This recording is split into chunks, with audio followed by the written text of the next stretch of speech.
Et bonsoir, c'est Elsa. J'espère que vous allez bien. On se retrouve pour une petite guidance en ce dimanche soir. On est le 16 novembre 2025. Voilà, j'en profite pour faire un gros bisou pour l'anniversaire de Julien et de Vamara.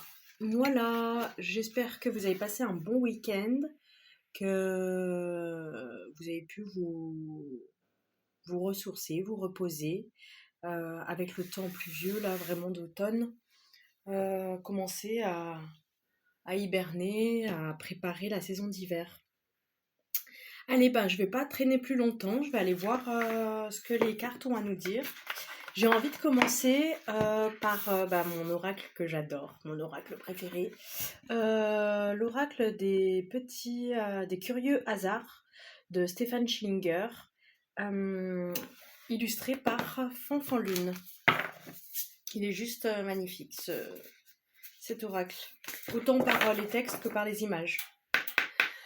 Allez, c'est parti, on va voir ce que ça nous dit en ce dimanche 16 novembre 2025.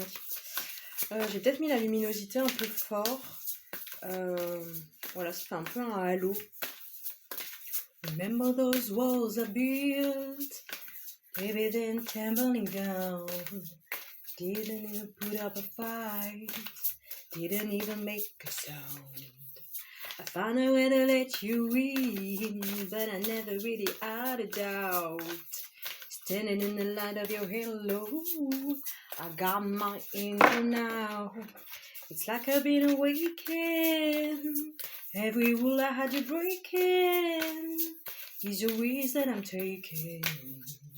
I ain't never gonna shout you out. Everywhere I'm looking now, I'm surrounded by your embrace. Baby, I can see you, hello. Know you're my saving grace. Hey, dépendance. Avec la pieuvre qui s'enroule autour du cœur. C'est drôle parce que j'en parlais hier à mon ami que j'ai vu hier. De ma tendance à la dépendance affective, à l'auto-sabotage en fait, au fait de me sentir plus en insécurité quand je suis en couple que quand je suis seule. Et que peut-être que ça paraît un peu plat d'être célibataire, mais qu'en même temps c'est rassurant quand on a de la dépendance affective, des peurs de l'abandon. Dépendance affective, ouais, pour rappel, je sais pas, ouais, en fait c'est dépendance, donc ça peut être de la dépendance à des substances, à la cigarette, à la nourriture, à l'alcool, au sexe, dépendance au jeu, à dépenser son argent peut-être. C'est pas forcément la dépendance affective, c'est moi je suis partie direct là-dessus, après avoir chanté la petite chanson d'amour de Beyoncé. Mais la dépendance affective, ouais, c'est vraiment vouloir fusionner avec l'autre, et l'autre en fait devient vraiment le centre de notre monde. Il est tout pour nous, on se dépossède en fait, voilà, on perd son pouvoir personnel. Allez, je vous lis la petite carte de la dépendance. Puis-je raisonnablement placer la condition à mon bonheur à l'extérieur de moi? Me déposséder de mon pouvoir, quoi. Puis-je faire peser la responsabilité de mon bonheur sur les épaules d'une tierce personne? Oui, donc là, on est bien dans la dépendance affective. La passion est cette émotion décrite comme une inclination exclusive vers un objet, une personne, un état affectif durable et violent, dans lequel se produit un déséquilibre psychologique. L'objet de la passion occupant excessivement l'esprit. Quand l'autre n'est pas avec nous, on pense à lui, il nous manque. Quand on est avec, il y a toujours ce manque, en fait. En fait, ça part d'un manque, la dépendance. À un degré d'intensité élevé, cette inclination tend vers un mysticisme croissant, latent, qui nous pousse à en chercher la raison, à partir à la recherche de ce bout de fil qui nous soulève, qui nous tient debout, et en l'occurrence qui nous fait même quitter le sol. Le sujet comprend alors progressivement, en s'élevant et en changeant de la perspective sur son propre mal, le pathétisme et la démesure qui l'habitent, par le biais d'une attirance démesurée et incomprise, confinant à une potentielle dépendance, injustifiée également, tant qu'il n'aura pas levé le voile sur les ingrédients déclenchant l'érosion de la raison de l'humain sensible. Oula, c'est un peu compliqué. En gros, l'idée, c'est de faire enfin, faire un pas de côté et s'introspecter. Se dire, attends, là, c'est trop. En fait, ça manque d'équilibre. Euh, L'idée, c'est pas que ça nous fasse mal l'amour. Et d'ailleurs, c'est pas de l'amour, c'est de l'attachement, la dépendance. Un attachement excessif, mais parce que, ben, on manque d'amour de soi. En fait, pour moi, ça part vraiment d'un manque d'amour cruel de soi-même. Et je sais que moi, j'ai tendance à travailler sur moi, à travailler, puis à un moment, je pense que c'est lourd pour moi. Et je me dis, waouh, enfin, puis j'ai une espèce de crush sur quelqu'un, une obsession, et je vais tout miser sur lui, en mode il va m'arracher à moi-même. Mais en fait, non, l'idée c'est, même si c'est inconfortable, même si c'est désagréable, ne pas se perdre de vue. Jamais.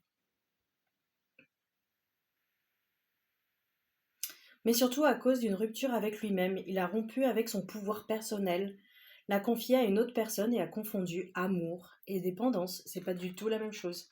C'est à la lumière d'une certaine abnégation qu'il découvre la raison de son état, un irrépressible besoin de réconfort et de sécurité que procure ce sentiment de retour à l'unité. Oui, il y a une espèce de volonté de fusion et de retour à quelque chose où on se sent complet. Parce que je pense que ça part d'un sentiment d'incomplétude. On l'a tous, mais à certains degrés. Ce sentiment d'incomplétude, de se sentir incomplet, de se sentir en manque. Cette carte propose de faire un pas de côté, d'interroger ce qui se joue en nous, dans ces liens que l'on caractérise parfois de toxiques, mais qu'on le crée soi-même, d'interroger ce qu'ils nourrissent ou empêchent. S'extraire de la dépendance affective ou non implique en premier lieu de commencer par la reconnaître sans honte. Ouais, pas besoin de se juger, c'est bon, enfin la vie c'est assez compliqué. Se dire, bah là je fais de la dépendance en mode tu peux trouver quelqu'un attirant, chouette, mais sans en faire une obsession, sans se dire. De toute façon, on le sent, je pense, que ça part d'un endroit où il y a de la peur, en fait. Et en fait, l'amour, c'est pas lié à la peur. Il apparaît alors vital de ne plus placer son bonheur entre les mains de l'autre. Et surtout, instaurer des limites claires et indispensables pour retrouver cet équilibre qui caractérise le vivant. Ouais, trouver le juste équilibre, en fait, comme pour tout dans la vie, le yin et le yang, le féminin, le masculin, enfin, tous ces principes euh, de dualité. Peut-être les relations de dépendance à une personne, une substance, une situation relèvent-elles davantage du symptôme et ont-elles un sens plus profond? Ouais, comme j'en parlais, peut-être le manque d'amour de soi-même, le manque d'estime et du coup vouloir se déposséder en mode tiens, que l'autre nous arrache à nous-mêmes quoi.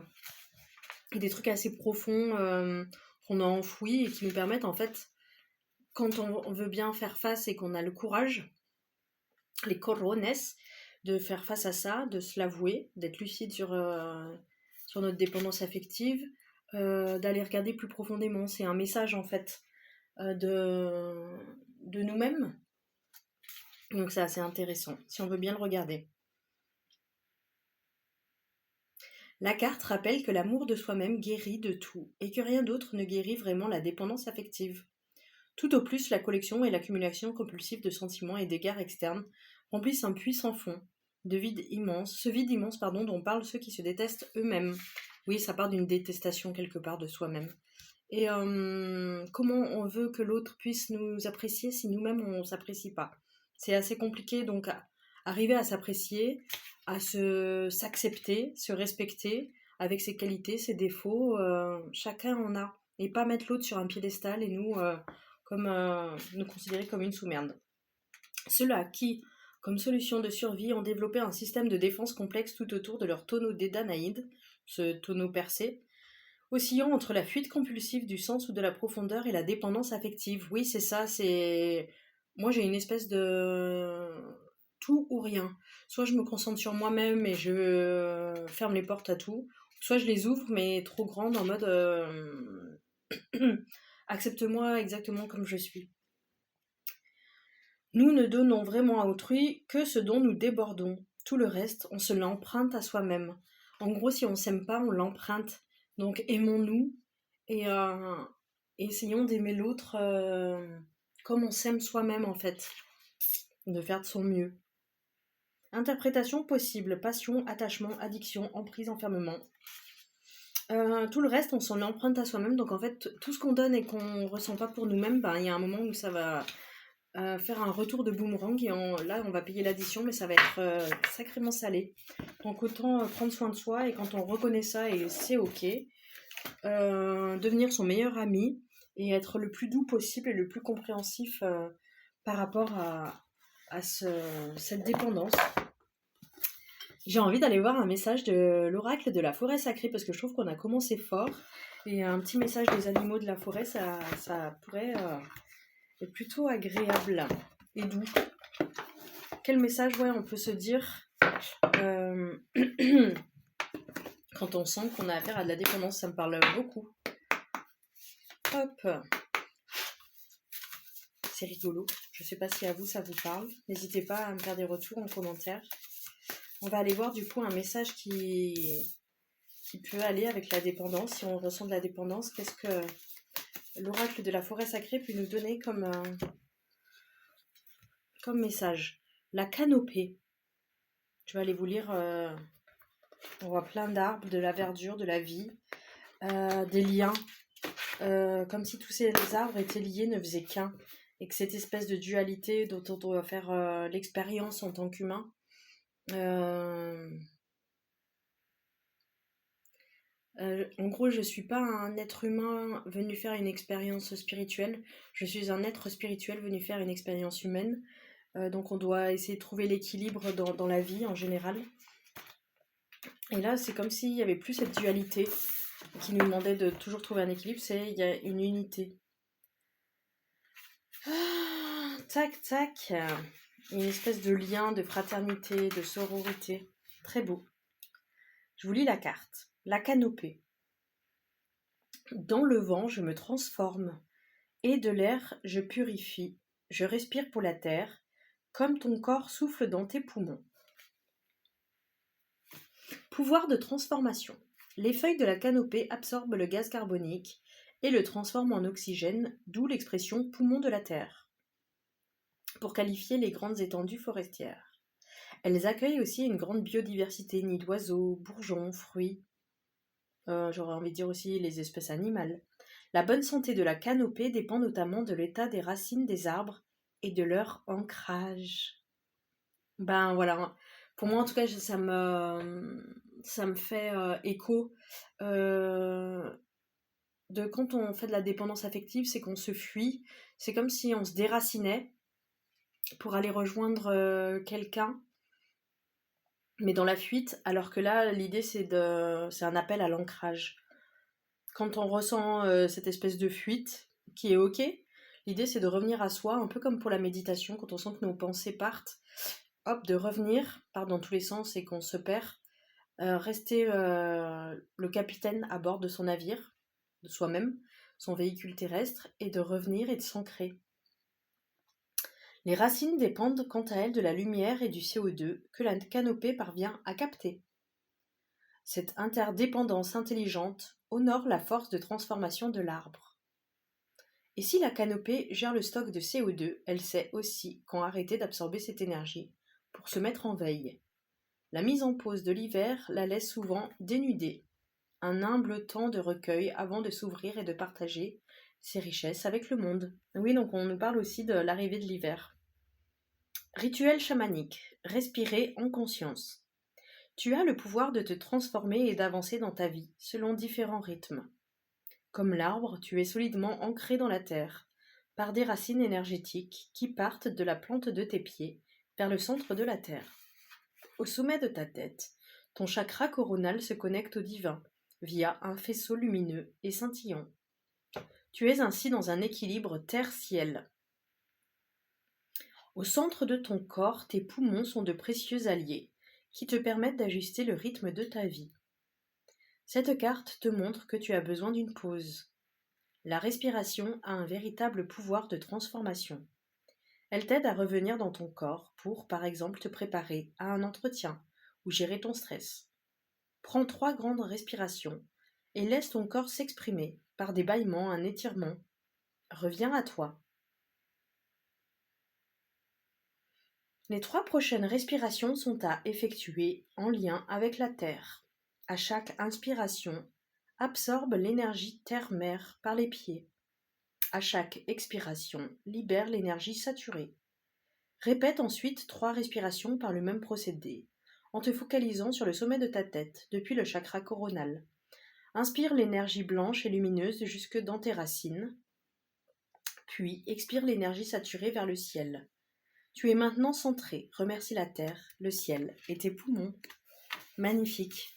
Oui, c'est ce qu'on appelle aussi, enfin si je dis pas de bêtises, la cohérence cardiaque, c'est de se recentrer, être dans le moment présent, en pleine conscience.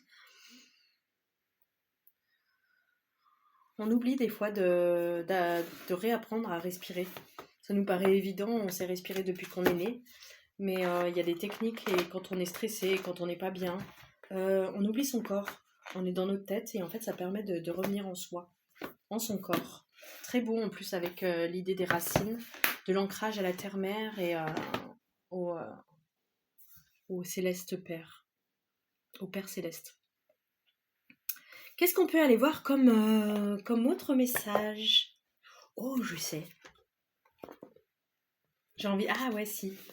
Il y a l'oracle de Béline et l'oracle d'Anka pour peut-être nous parler de justement cette idée de dépendance.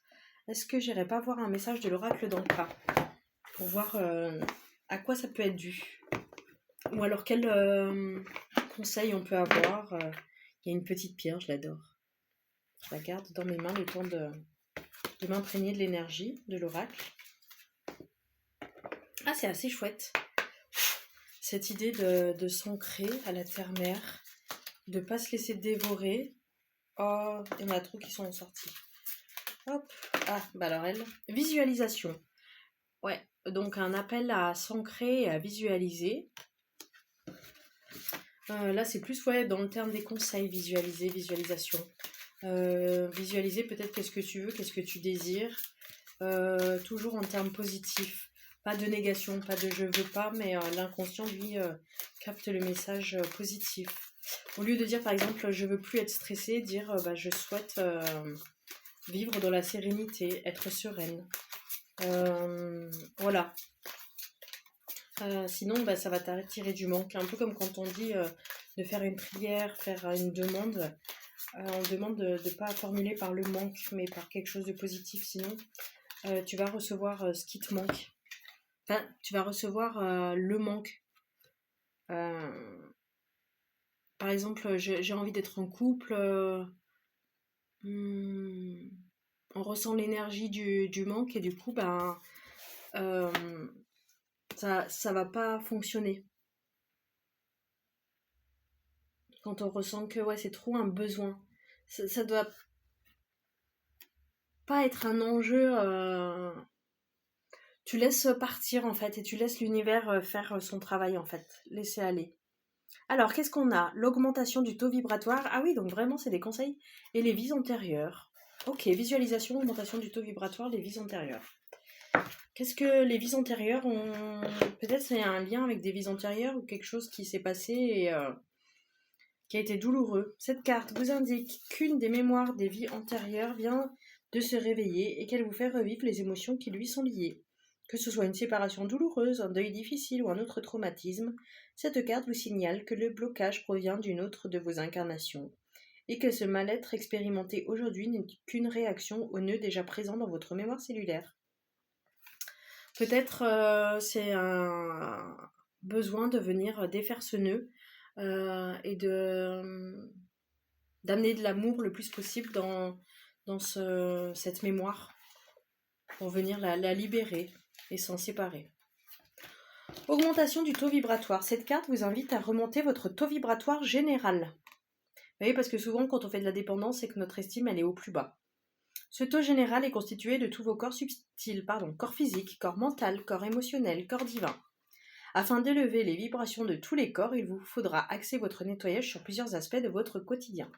Pour le corps physique, faire du sport, de la relaxation. Prenez soin de vous, mangez sainement, dormez suffisamment. Je ne sais pas comment est votre sommeil, mais moi, il est compliqué en ce moment.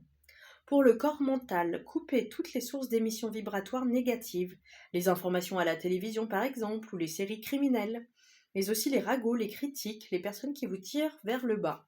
Soyez également concentrés Sur vos pensées, focalisez-vous sur le positif. Créez un tableau de visualisation. Bah tiens, on va en parler après. Des affirmations positives, faites des listes de projets et de buts à atteindre, non pas de choses à fuir, ou qui nous manquent trop. Soyez dans une démarche de développement positif de vous-même. J'ai l'impression qu'avec la lumière, on voit pas bien l'espèce de flèche plume.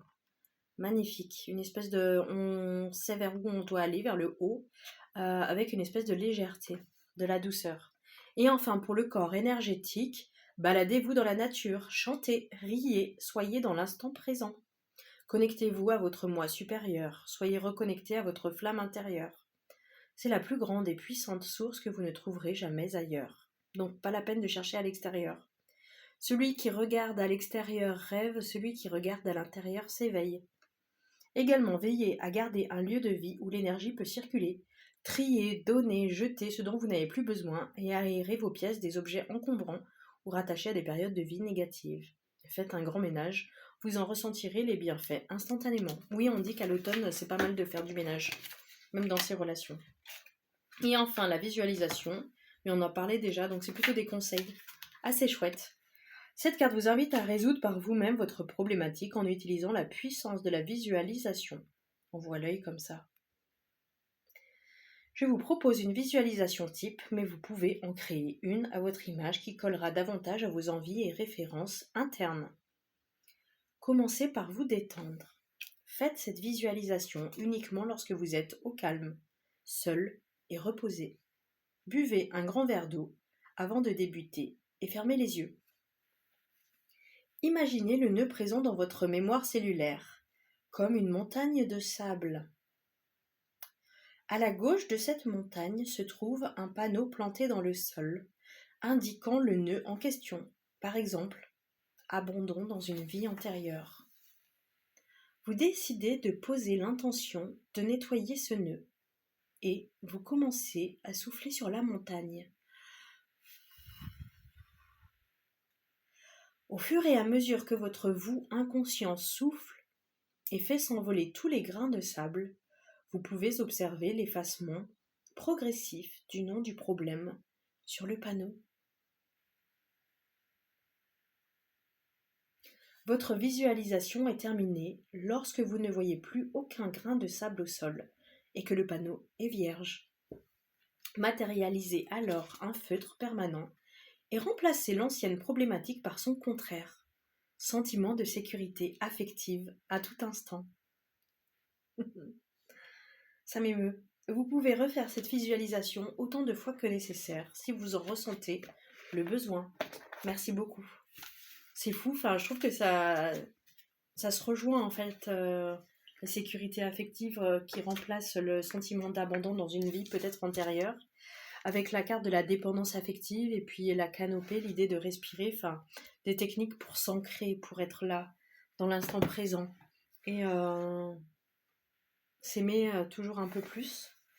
Est-ce qu'on va voir un message de l'oracle de Béline, comme je vous avais proposé tout à l'heure? C'est l'oracle de Béline revisité par Gabriel Sanchez. Il est assez puissant, je trouve, cet oracle. Assez parlant. Allez, c'est parti, on va voir. Donc pour l'instant, on a eu de l'oracle des curieux hasards de Stéphane Schillinger et Fonfon Lune, la carte de la dépendance, notamment la dépendance affective, avec une pieuvre et un cœur. On a eu ensuite avec l'oracle de la forêt sacrée, la canopée, avec l'idée de respirer, d'être dans l'instant présent, de s'ancrer. Et enfin, avec l'oracle d'Anka, on a eu la carte des vies antérieures, donc un nœud qui serait encore dans nos cellules, l'augmentation du taux vibratoire, et qui donne des conseils pour le corps physique, le corps mental et le corps émotionnel, et enfin la visualisation. Alors, on a deux cartes, on a l'épénate et le bonheur. Donc peut-être l'idée c'est de rentrer à l'intérieur de soi, autant dans sa maison, après avoir fait le tri, jeter ce qui n'a plus lieu d'être, et regagner ses pénates, être isolé un temps, pour retrouver l'idée, le goût du bonheur. Je le vois comme ça. Les pénates, donc, Refuge, isolement, retraite. Ouais, peut-être un temps de repos, de calme, d'intériorité, d'introspection. Abandon aussi, c'est marqué. Préservation, foyer. Domaine sentimental, timidité, isolement, manque de dialogue, égocentrisme, mutisme, froideur, priorisation des liens familiaux. Domaine professionnel, proposition d'un emploi à domicile en lien avec l'aide à la personne. Et enfin, domaine spirituel, période de retraite, besoin de vivre pleinement l'instant présent, de se retrouver, de s'isoler, oui, pour se recentrer, pour faire de soi sa priorité. Ça rejoint un peu ce qu'on a eu jusqu'à présent.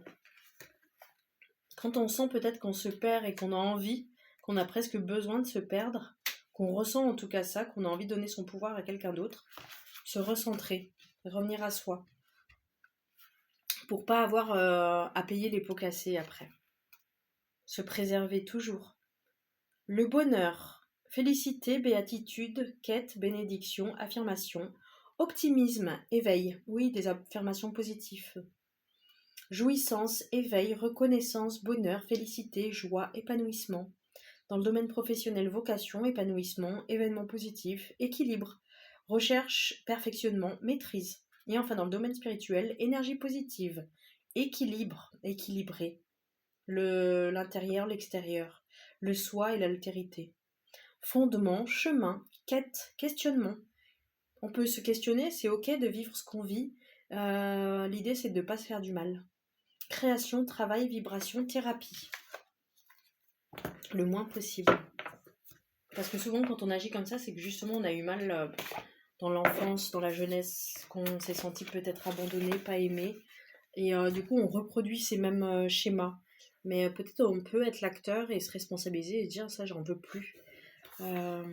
Quitte à rester célibataire, en fait c'est ok, hein, je trouve. J'ai envie d'aller voir un message du tarot de Marseille. Qu'est-ce que ça peut bien vouloir nous dire? J'adore. Je suis trop contente d'avoir ce petit tarot. Qu'est-ce qu'il peut nous apporter comme éclairage sur les différentes cartes qu'on a reçues jusqu'à présent, sur le fait de se recentrer, d'augmenter son taux vibratoire, de faire des visualisations,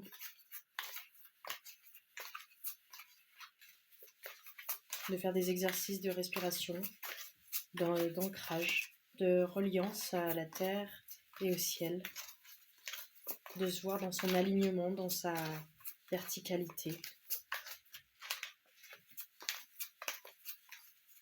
se sentir digne, légitime, d'être aimé, d'être respecté, exactement tel que l'on est. Il y a peut-être des choses dont on a honte, dont on se dit mince, on se compare. La comparaison, c'est jamais un bon conseiller.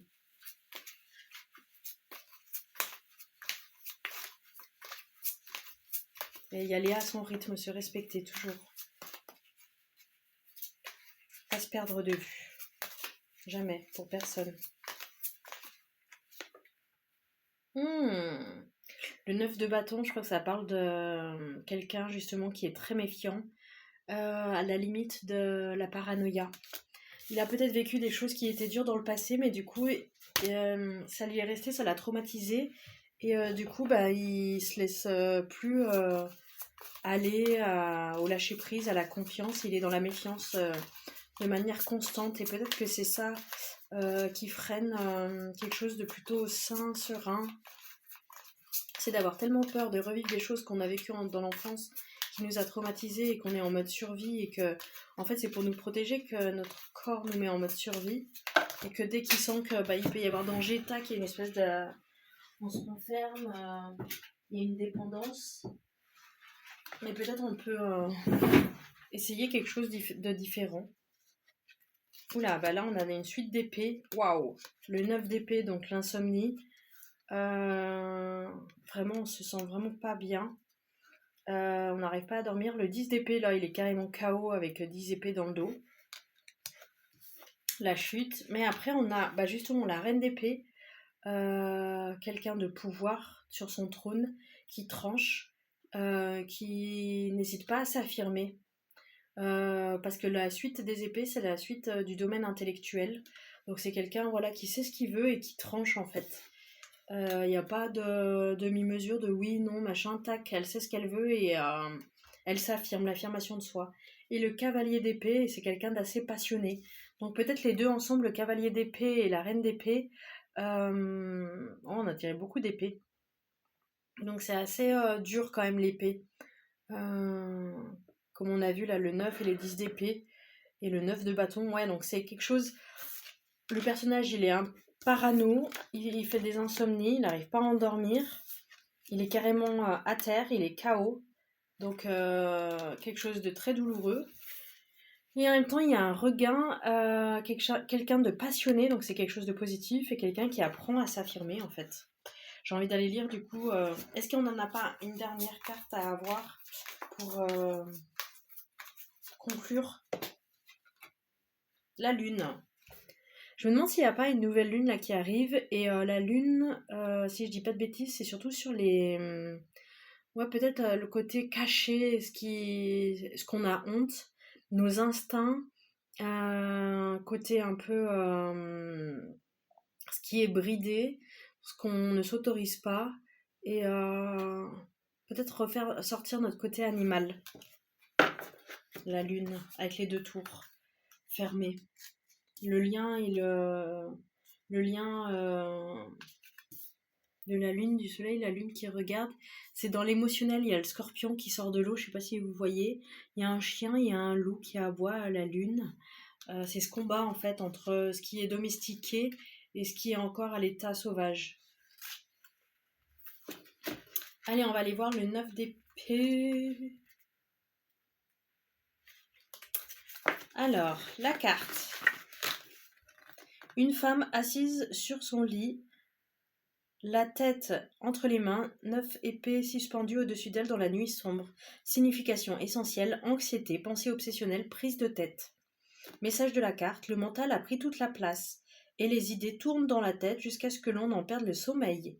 Ces anxiétés excessives sont mentales, elles ne reflètent pas la réalité. En même temps, il est parfois bon d'avoir pensé à tout ce qui pouvait ne pas fonctionner. Donc là, c'est une trop grande prise de tête qui nous empêche de dormir, donc venir peut-être apaiser. Certes, il est judicieux d'imaginer tous les scénarios possibles et imaginables, mais pas à en perdre le sommeil. Je cherche le 9 de bâton. Ah voilà.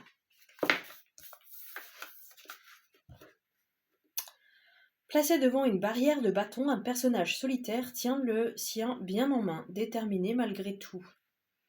Signification essentielle, défi à relever, se sentir dépassé, sans faire une montagne. Je ne sais pas si vous voyez sa tête, mais il est très inquiet, il est amaigri, il a les poches sous les yeux. Message de la carte, ne baissez pas les bras, même si les situations vous impressionnent. Les obstacles peuvent paraître démesurés, mais vous saurez vous dépasser et les surmonter. Gardez espoir, quoi. Même si vous êtes méfiant, même si vous ne vous sentez pas capable, vous vous sentez dépassé par les événements. Gardez confiance en vous. Le 10 d'épée. Un homme gît sur le sol, transpercé par 10 épées plantées dans son dos. Derrière lui, un jour nouveau se lève. Oui. Signification essentielle. Faim, écroulement, burn-out. Ah, sympa. Message de la carte. Vous avez fait tout ce que vous avez pu, et même beaucoup plus. Beaucoup plus. Maintenant, il est juste d'accepter de vous arrêter. Le personnage a cessé de se battre, il n'y a plus rien à faire, et seulement, à ce moment-là, le soleil se lève pour accueillir un jour nouveau. Moi, il y a un temps d'appel à s'isoler, hein, avec les pénates, avec la canopée, de se recentrer, j'ai l'impression. Cavalier d'épée. On a tiré ensuite. Un cavalier en armure galope à bride abattue, brandissant son épée avec agressivité, en tout cas avec un air déterminé. Signification essentielle, convaincre, faire preuve d'éloquence, monter au créneau, attaquer la position intellectuelle d'autrui. Ce cavalier maîtrise le langage et les arguments. Voilà, c'est ce que je vous disais, la suite des épées, c'est le domaine intellectuel, donc ne pas se laisser faire et argumenter. Il maîtrise le langage et les arguments, il est prêt à utiliser l'arme des mots pour en découdre. Message de la carte, le cavalier d'épée part à l'assaut, épée au vent, pour convaincre autrui de ses positions, en utilisant la puissance de son mental ou de ses arguments. Est-il pertinent de le faire ou lui a-t-on demandé quelque chose? C'est une autre histoire. On va se questionner sur le pourquoi du comment. Est-ce bien pertinent? Est-ce que c'est judicieux? Et enfin, la reine d'épée, une femme bien assise sur son trône, brandit une épée, son regard est perçant, concentré. Signification essentielle. Intelligence, discernement, lucidité, voire loin. Cette reine ne compte pas sur sa sensibilité, mais sur la logique pour analyser les situations. Message de la carte, la reine d'épée incarne la clarté mentale, l'intelligence et la capacité à prendre des décisions éclairées. Elle voit loin, grâce à son intelligence acérée, elle ne se laissera pas duper. Et c'est un appel à revenir en soi pour y voir clair et user de son discernement.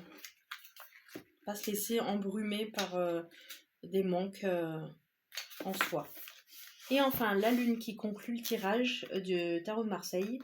Des animaux hurlent sous une lune qui illumine le ciel. Symbole clé, le chien incarne la partie de nous dressée par notre éducation. Le loup, notre partie sauvage. L'écrevisse, notre partie primitive. Ah oui, je croyais que c'était un crabe. Les 2 tours désignent les frontières de l'inconscient. Le chemin figure la voie à emprunter pour nous en libérer et qui passe par une confrontation avec ce qui nous effraie. Les iodes représentent les synchronicités qui nous le rappelleront. En gros, l'idée, c'est de se frayer un chemin pour dépasser l'inconscient. Rendre conscient quelque chose d'inconscient. Et signification essentielle. Épreuve angoissante, cauchemar, anxiété. On en revient au même. Élément inconscient qui remonte. Avoir le courage d'éclairer ces ténèbres, notamment par la thérapie ou une introspection profonde. Oui, l'idée c'est d'éclairer en fait, voilà ce qui est resté inconscient. Message de la carte, la lune symbolise la confrontation avec nos peurs profondes et nos aspects inconscients. Elle invite à explorer nos ténèbres intérieures, à faire face à nos angoisses et à nos rêves troublants pour mieux les comprendre. Le chemin de la libération passe par l'acceptation de ce qui est enfoui. Et il faut du courage pour éclairer ces zones d'ombre.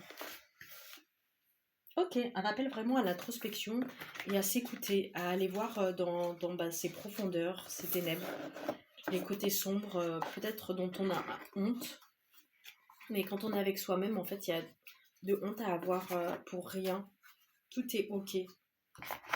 Le désir, l'envie, des sentiments, peu importe lesquels, tout est ok.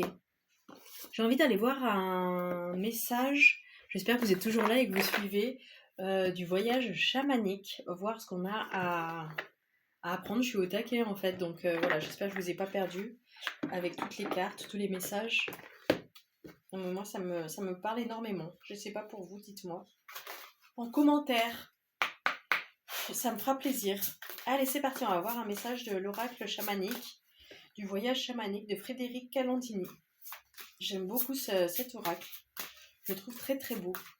Je vous remontre avec l'œil et le chaman qui part vers la lumière, vers le tunnel. Vers le bout du tunnel. Ah bah elle est tombée. Ok. Oula. Alors, la joie colibri. Waouh.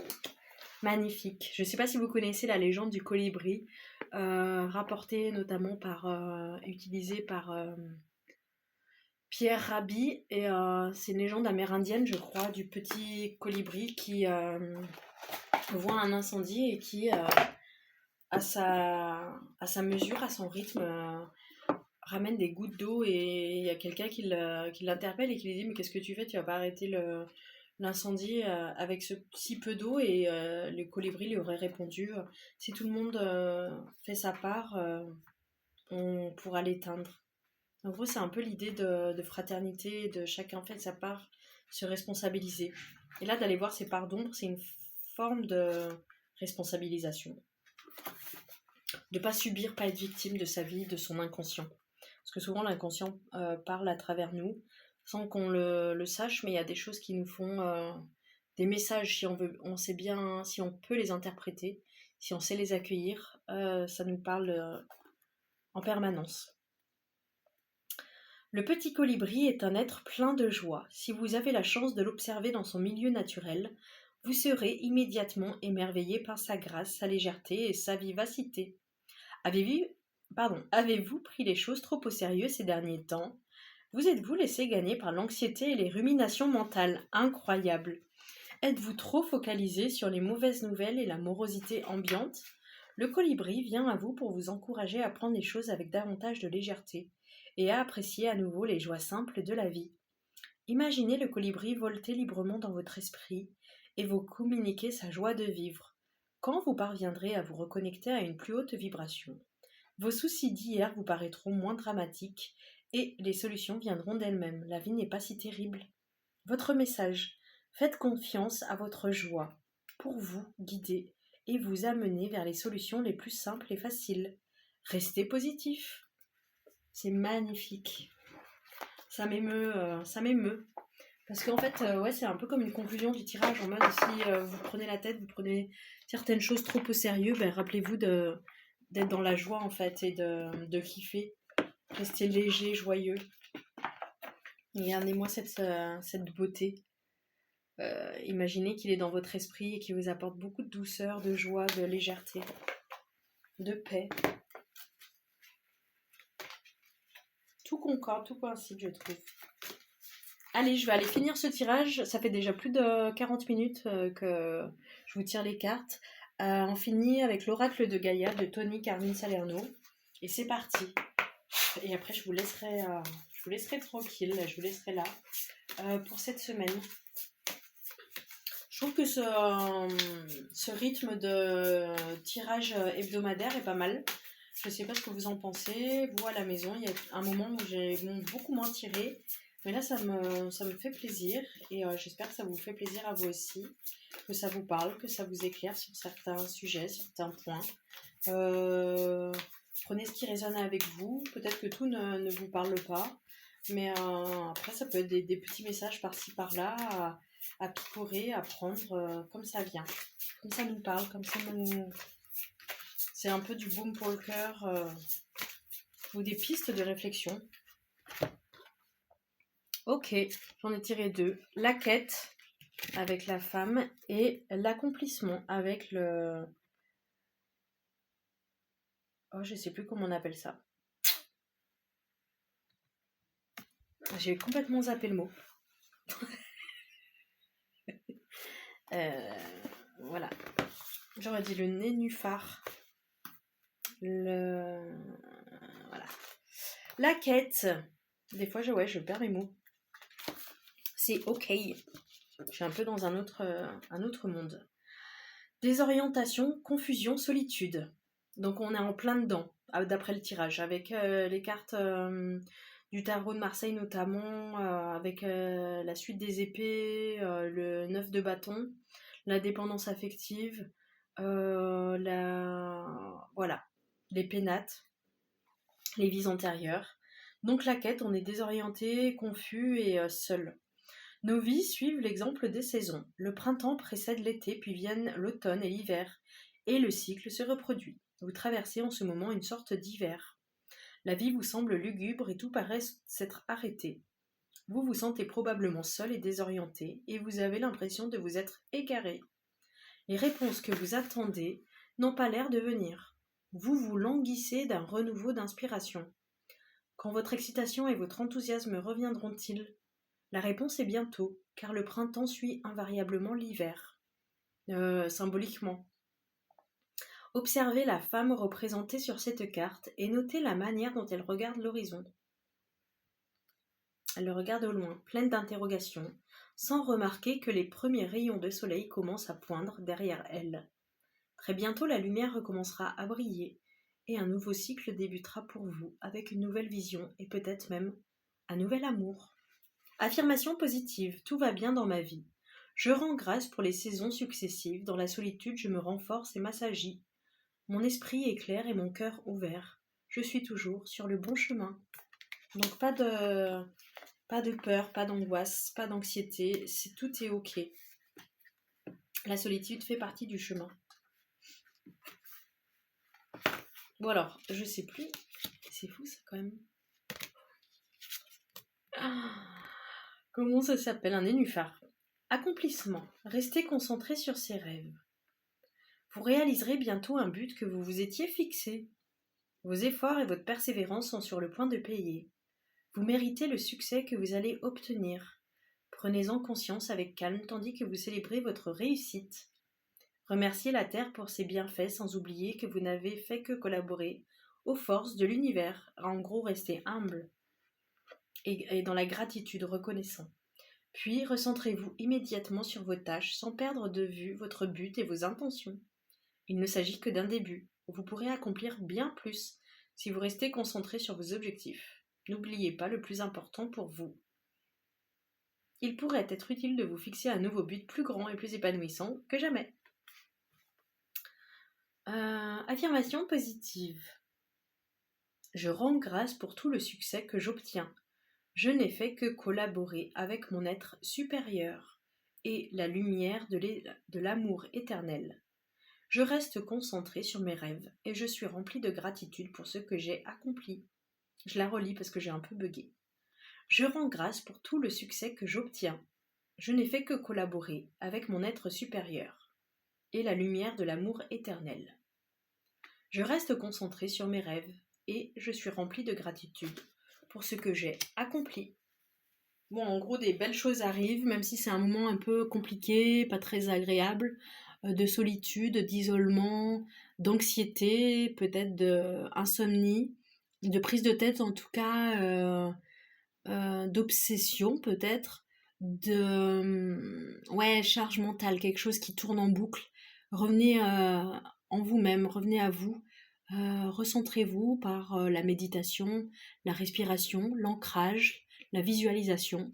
Élevez votre taux vibratoire, essayez de bien dormir, de bien manger sainement, d'aller vous balader en forêt, dans la nature, de prendre soin de vous, de faire de l'introspection et ne pas hésiter à vous ressourcer avec vous-même.